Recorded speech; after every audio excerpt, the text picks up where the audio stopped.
Hello friends and welcome back to Digitalk. So in this session I am going to cover the difference between Internet Service Gateway and NAT Gateway in AWS.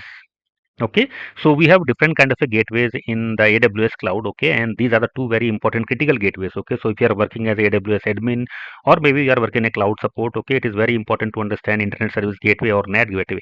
Okay, because at multiple places you may have to validate certain kind of a configurations, maybe during troubleshooting why the traffic is not coming to inside your cloud from the outer world, or maybe why the traffic is not going outside world, or maybe you have to configure the Internet Service Gateway or NAT gateway at some places. So it is very important to understand the difference between both, and okay, when you are going for the configuration. So I will explain in very simple way so that you can understand in a proper way. Okay, like what is the difference between both. Okay, so let me explain you what is Internet Service Gateway and what is NAT gateway.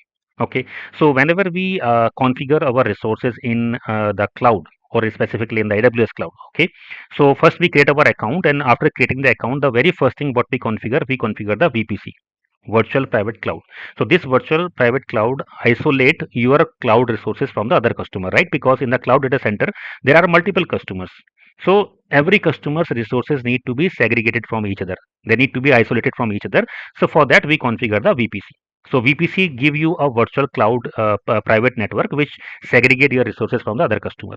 Okay, so now your VPC is configured. Okay, then you may need to configure the multiple servers inside your cloud account before you go for the installation configuration of the software, deployment of your applications. Okay, now suppose that here we have 4 servers, or you can say 4 virtual machines. Okay, so whenever we create the virtual machines, okay, the first basic thing what we do, we have to configure a subnet is means we are breaking a complete big network in the small networks. Okay, so for this VPC, suppose that whenever we configure the VPC, okay, so we define a CIDR. So CIDR specify how many IP addresses are possible in a particular VPC. Okay, now suppose that this VPC is for my production applications. This VPC is for my production applications, and for this VPC I have defined the CIDR with, I need around 40 IP addresses. So 40 IP addresses mean I can configure up to 40 virtual machines in this particular VPC. Okay, so now when we configure the machines, okay, so we have to define the subnet. So we have two different kind of a subnet. One is the public subnet, and second is the private subnet. Public and private subnet. Okay, so now suppose that these two machines configured in the public subnet, and these two machines are configured in the private subnet. Private subnet. Now, what is the purpose of that? The name is very clear, public subnet. If it is a public subnet, then the public has the access to this particular subnet, or the machines that is running inside this public subnet, okay, may be accessible from the outer world. Okay, but private subnet is specifically private to you. No one can enter this private subnet unless you allowed them, right? So this is the public subnet, and we have a private subnet. So basically what we do, suppose in the private subnet we have our database is running, because database is a very critical component where our complete database resides. So definitely you want this database in the private subnet. Along with that, you may have your application servers. Application servers are running in the private subnet, because your application server has your complete code, for example WebLogic, JBoss, WebSphere, where your complete logic is deployed. So definitely you don't want anyone to enter your application server, right, from anywhere. So these kind of critical applications we deploy in the private subnet. And public subnet is something where we know that this is for the public. So that means, for example, if I am creating some website, okay, which will be accessible from the outer world, for example some e-commerce website. So whenever the customers are accessing the applications from the internet, or you can say from the outer world, okay, so this traffic will come to the public subnet. Okay, and then if the request want to reach to your application server or to DB, then from public subnet I can divert the traffic to my private subnet. Okay, but the entry point from the internet will be the servers which is part of my public subnet, right? So in this public subnet I may have my web servers are running. Okay, so web servers are running, so requests from the internet will reach to my public network where the web servers are running, and from web server the request will forward to the backend applications or the database which is in the private subnet.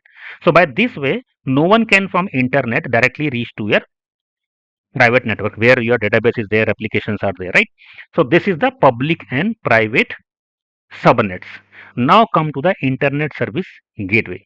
Okay, so whenever the traffic comes from internet or the public domain to inside your VPC in the AWS cloud, what I said, it is land up on the public subnet first, right? Public subnet first. But the main entry point for the applications or request is internet service gateway. Internet service gateway. So that means if you have public facing applications which you are going to deploy in your AWS account, okay, so those public facing applications has the route to the internet service gateway. Okay, that means when you configure the internet service gateway, then only the traffic from the internet can reach to your VPC, or you can say inside your AWS cloud account. Okay, so now what is the complete flow here? The users are trying to access the application from the internet. They will land up on the internet service gateway from here, internet service gateway. From internet service gateway, the request will forward to your public subnet. Public subnet. Inside your public subnet, you may have your web servers are running, right? So the request will land up on your web server which is running in your public subnet, and then request will forward to the backend private subnet for processing. Okay, and let me draw it clearly again now. So I hope you have a clarity on the concept now. So let me draw it clearly so you will understand it in a proper way, right? So this is my AWS account in the AWS cloud. Okay, this is my VPC where I have 4 servers, 1, 2, 3, 4. These 2 servers are part of my public subnet. Public subnet. These 2 servers are part of my private subnet. Okay, so here in the public subnet, in both servers I am running the web servers.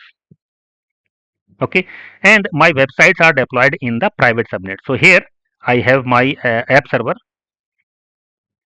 and then I have my DB, right? So app server and DB is in the private subnet. So if any user trying to access the application from the internet, from the outer world, okay, it will first land up on the internet service gateway here. From internet service gateway, request will land up on the public subnet where my web servers are running. Okay, so request will reach here, and then after processing here, it will be forwarded to the private subnet where my applications are deployed. If my application need the access of data, my application will contact the database. So my application server and my database running in the private subnet to make it secure. And then the response will send back in the same order, like this one, and then in the same order. So internet service gateway is the entry point for all the requests which is coming from the internet. So if you do not have internet service gateway, that means if you do not have public subnet, so no request from internet can go inside your VPC in the AWS cloud. This is the internet service gateway. Now second is the NAT gateway. NAT gateway. Now what is the meaning of NAT gateway? So here if you see in the private network, I have my application server and I have my DB. This DB and application server doesn't have exposure to the internet, right? It doesn't have exposure to the internet because from internet the request will land up on the internet service gateway. From there it will come to the public subnet. From public subnet web server it will come to my private application. So it is completely protected. Correct. Now there are certain situations where this DB, maybe my application server or any other application which is running in the private network, may need to contact some of the website in the public domain, maybe for some security patches or some regular updates. Okay, so if you have some regular updates in the database or maybe an application server or any kind of application or software that you are running which need to contact some applications or the website which is in a public domain, okay, then how this is going to contact your public domain? Because we do not have direct entry allowed to the internet, the request is coming in from this flow, right? So that means there are situations where we may need to allow outbound traffic. That means one direction traffic from your from your private network to the outer world to some specific website. Okay, this is the outbound traffic only. Outbound traffic. That means from inside to outside, one direction. And specifically, importantly, from the private subnet. From the your private subnet. Okay, so in this situation where your some softwares in the private subnet need to download some patches or some security updates or any kind of update for which it need to contact the outer world. Okay, so for that we configure the NAT gateway. So this NAT gateway specifically for the private subnet applications. Okay, so now if this particular application need to contact this website, okay, so it will first go to NAT gateway here. This is the NAT gateway. So your private subnet application will contact the NAT gateway. NAT gateway will contact the internet service gateway, and internet service gateway will contact the website. This is the complete flow. So that means application in the private network, private subnet will not directly going to contact your outer website. It will first contact the NAT gateway. NAT gateway will contact the internet service gateway, and internet service gateway will contact the website. So this is the difference between ISG and NAT gateway. So now what I will do, I will quickly draw the figure again so that you have a complete clarity in the proper way. Okay, so this is my AWS cloud account. AWS cloud account. This is my VPC. Inside that I have two virtual machines, and in these two virtual machines my web servers are running, and this is the public subnet. Then two virtual machines part of my private subnet where my app server and DB running. The clients accessing my application from the internet will land up on the internet service gateway. The request will forward to the public subnet where my web servers are running. Then request will forward to the app server. App server will contact the DB, and the response will go back to the client in the same way, like this one. This is the internet service gateway. Now, as I said, your application or DB may need to contact some of the website which is running on the internet. So the flow will be you have to configure a NAT gateway. NAT gateway. So your applications or softwares in the private subnet will contact the NAT gateway. NAT gateway will contact the internet service gateway. Internet service gateway then reach to the that particular website, and then request flow the same way. The response will get in the same way. Okay, so this is the outbound traffic only, and outbound means from private subnet to the outer world, and this is the flow. Okay, so now hope it is clear to you what is the internet service gateway and what is the NAT gateway, what is the purpose of each, and what is the difference between both.